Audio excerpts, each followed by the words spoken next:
You've made a kind of an art form yourself. Millions and millions of people have watched your online teaching and some of the lectures that you've given. We're going to give you the chance to actually do that. You do it on your feet. Michael's a passionate advocate for reasoned political discussion. He's pioneered a new form of dialogue with the audience, and that's one of the things people find so compelling about his teaching. So let's get you up on your feet now, Michael, and you can demonstrate one of your ethical dilemmas with this audience. Okay. Are they ready? Yes, they are. All right. Sure they are. All right. So here, I get to ask them the question. Oh, yes. Well, here's a question I would like to put to you, see what you think. Well, let's first take a survey, a show of hands. It's about the role of money in relation to a hard public question. There was a Swiss town, a small Swiss town near Zurich, very affluent, quite a few millionaires in the town, in fact. Every town in Switzerland was allocated a certain number of refugees by the central government as a way of distributing the refugees Switzerland had taken in. Under the law, this town was assigned 10. They didn't want to take them. They said these refugees won't fit in here. And so they had a referendum, should we take them or not? Under the law, any town that refused to take its assigned refugees was subject to a fine. In this case, it amounted to about 350,000 Australian dollars. They had the referendum and they voted not to take the refugees, but instead to pay the money, which they did. Here's the question.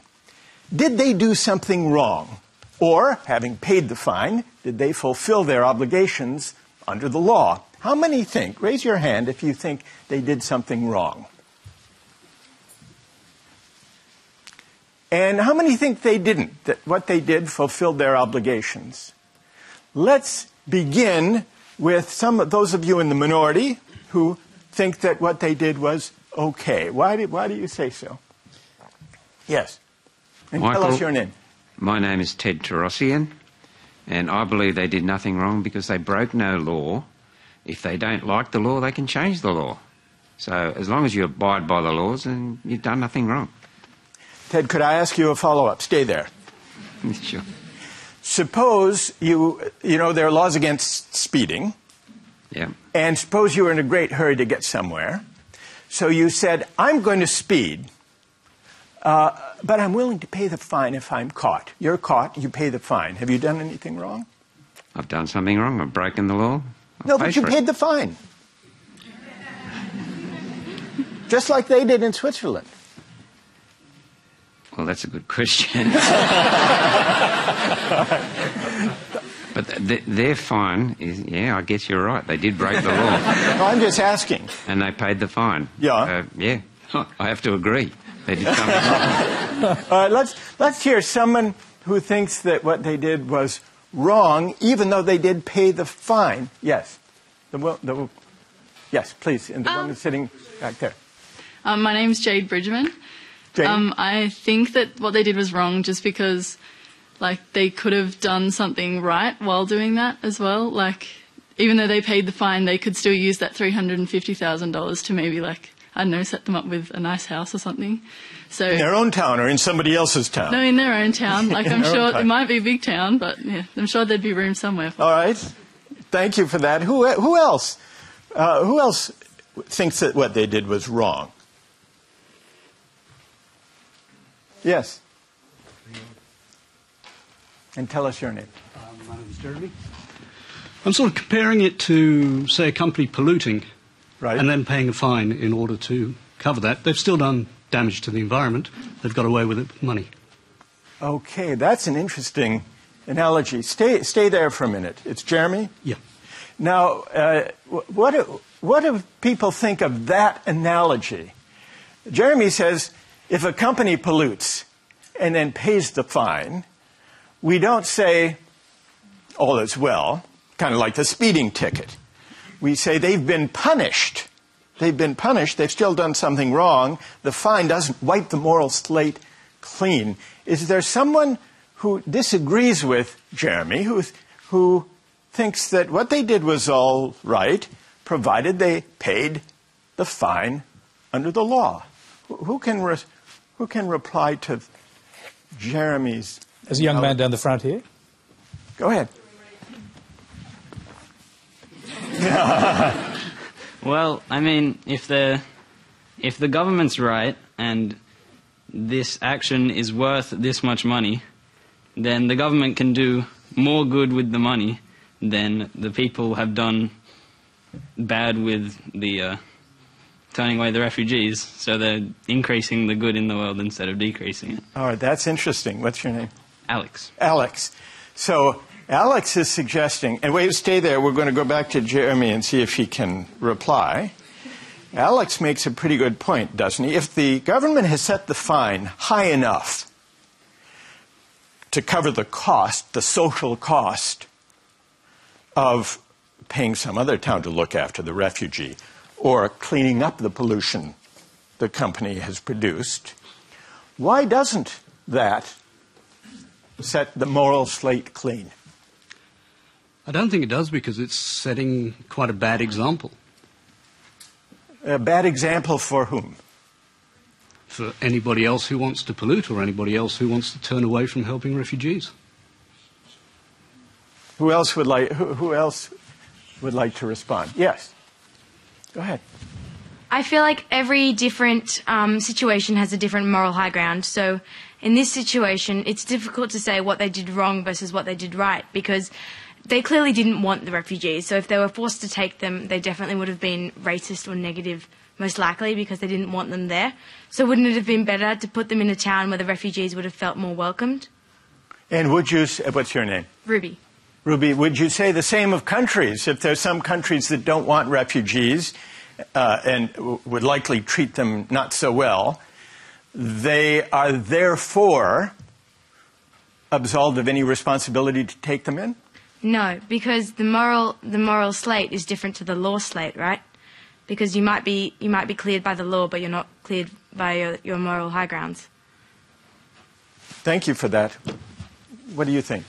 No. Go ahead, yes. What about somebody who's committed a crime?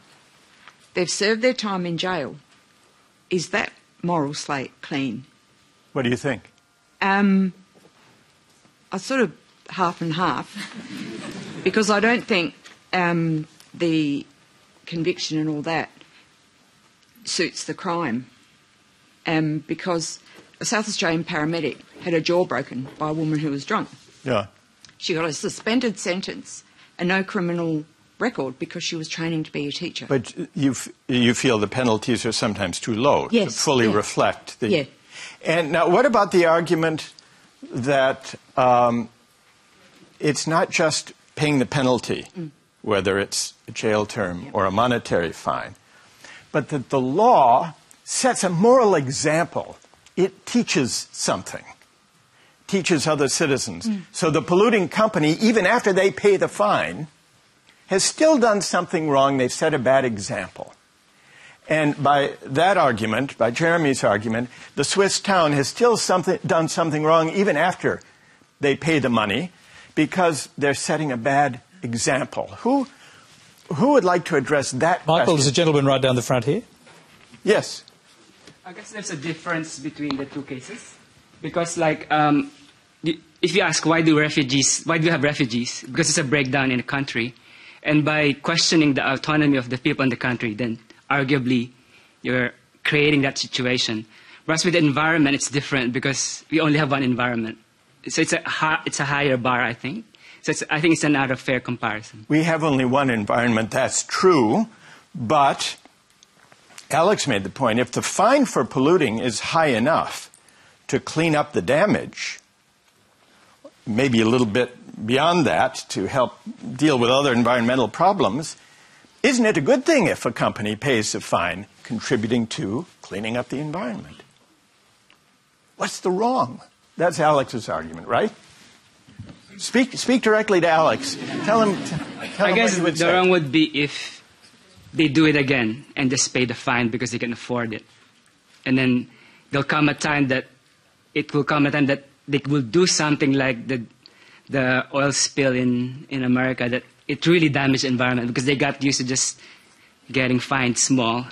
Cultivating a habit of wanton disregard for the environment, even though you're paying each time the apparent costs of the pollution. What about that, Alex? Well, I think you can still set a high enough price that you can fix things, but if it's so extreme that it damages something irreparably, right, then you need a bigger fine. Yeah, I mean, you can. There are other problems that you can still fix, and you can, like, there are an infinite amount of environmental problems, or there are a bunch of environmental problems that you can fix. If one of them is damaged and the rest are fixed, there's still a lot more environmental. And money can help. Yes. Money can help. All right. Well, I want to thank everyone who's joined in this discussion. Really well done. And Tony, I'd like to notice something about the broader principles that emerge from this discussion.